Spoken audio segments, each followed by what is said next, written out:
Did you know Siser makes a super thick HTV? I had no idea, and I recently just found out about Siser's brick HTV, and I'm absolutely obsessed with it. I'm going to show you 2 different ways to cut this out. I'm going to show you how to cut out on the Cricut Joy and on the Glowforge laser, and then we're going to attach it to a hat. I'm Ashley, and this is Elsa, and this is Chip Builds, so let's jump into it. So here we are in the Glowforge interface, and for the settings I'm using for this brick HTV is speed 190, power 1 with 2 passes. Now you can do a number of different things so that you only do 1 pass. You can increase the power, but I just did this because this is what worked for me pretty easily. So now, as always, we are going to focus. We're going to hit those 3 dots at the top, hit set focus, get right in the middle of our material.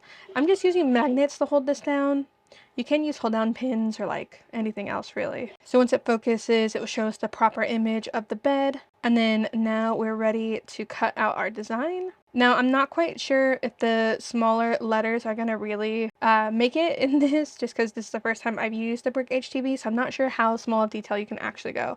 This whole thing is only about 2.5 inches because we're gonna apply this to a hat. So we can come up here and click ready, and it's gonna take about 2.5 minutes, which is pretty quick.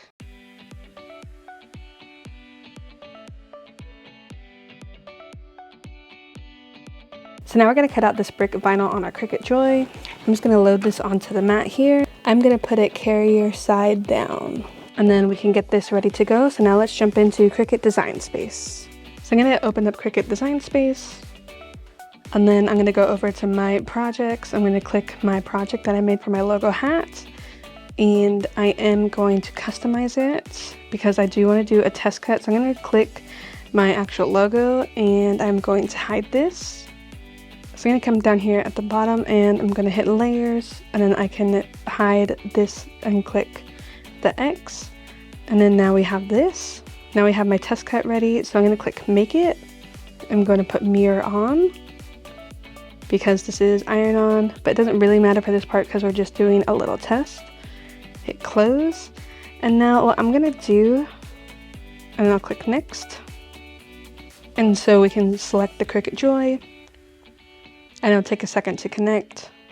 And then on Siser's website, it does recommend that you cut this out on cardstock settings. So I'm going to hit all materials. Then I'm going to search for cardstock. And I guess I'll just hit medium cardstock. So now we can load in our mats.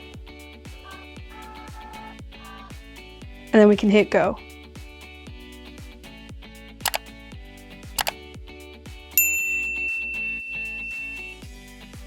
Now we can unload our material, and then I'm just going to see if I can how easily I can weed out this little box. So that seemed to go pretty well, and so I think that is the setting that we can use for our Cricut, and I think it's going to be fine. So now I can go back into my project documents, and I will hit layers again. I will hide our test cut, and I will bring back my logo, and then we can do the same thing. We'll hit make it. We will make sure our mirrored is on. And now that is flipped, and we can hit next. And then we'll do that same thing. We'll find our cardstock setting since that worked for me, and then we can load up our mat again. Okay, so I was not thinking when I did that test cut because I made this pretty close to the actual size that I needed. So I did just get a fresh piece of the vinyl here that we could put on our Cricut mats. And again, just carrier side down, and now we can load up our mats. And now we can hit go. And then now we can weed out our design. So it does look like somehow the cardstock setting was a little bit too much. I'm not sure why that happened, because that did not happen in the test, so that's super annoying. So I think what I'm going to do is I'm going to run another piece, and I'm going to do the same setting but do less pressure. I do feel like with this it is a little bit easier sometimes just to kind of use your fingers rather than the weeding tool. The only thing is I do need to be careful by the letters just because it is a little bit delicate. So one thing with the brick vinyl, you do have to be careful because the carrier sheet is not as sticky. So I still need to kind of do some fine tuning here on these cut settings. Like I want to be really careful with these little tiny bits in the B. All right, so we have this ready to go, and now we can press it on a hat. So what I'm going to do is I'm going to set our temperature for 310. Then I'm going to hit the temp button again to kind of lock it in place, and then we're going to do this for about 30 seconds. And then again, we can lock it in place just like that. So while the hat press is heating up, I am going to just remove the sticker off the brim of the hat. We are using a yupoong kind of dad hat for this one. So I'm just going to set that to the side, and then I'm going to be sure to take out this cardboard in here. And then one thing to help really get even presses on this hat press is I have attached this piece of foam, which really evens out up here. So we flip the sweatband out, and then I'm going to try to attach it to this like pulley thing on the back. So between stretching out the back with this included thing and having that foam in there, that is really nice, and we're not going to get any kind of weird lines or anything.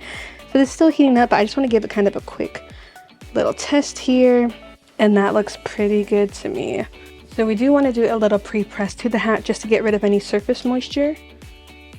That way nothing will interfere with the pressing of the vinyl. So we have our transfer here, and I'm just going to try and line up the middle tree with the seam of this hat. And I'm just going to kind of do my best. I'm going to take a piece of tape too to try to hold it down. So that looks good to me. And then so I'm going to lay this silicone over it, and then we can press this hat. So our time is up. And then what I'm going to do is I'm going to take this hat off of here, and then we do need to wait until this is cold to peel it off. Okay, so the hat has cooled down quite a bit, so we can peel off the carrier sheet, which is a little hard. So that actually looks super awesome. I am going to do a press just for a little bit more, just because the edges didn't quite get it, and I'm not sure what happened. Obviously that's user error, but I do want to try and just get it a little bit tighter on there. So I'm going to take a Teflon sheet this time, and I'm just going to put it over, and we'll just do a full press. So let's remove the Teflon sheet, and that looks pretty perfect. And I love the height that this gives. This looks almost like silicone, and so I'm pretty happy with how this turned out. So I highly recommend you pick this up for your next hat project. And I don't know if you can super tell that I did get a little caught up in the seam of the hat there, so it kind of loses it, but it's not the end of the world.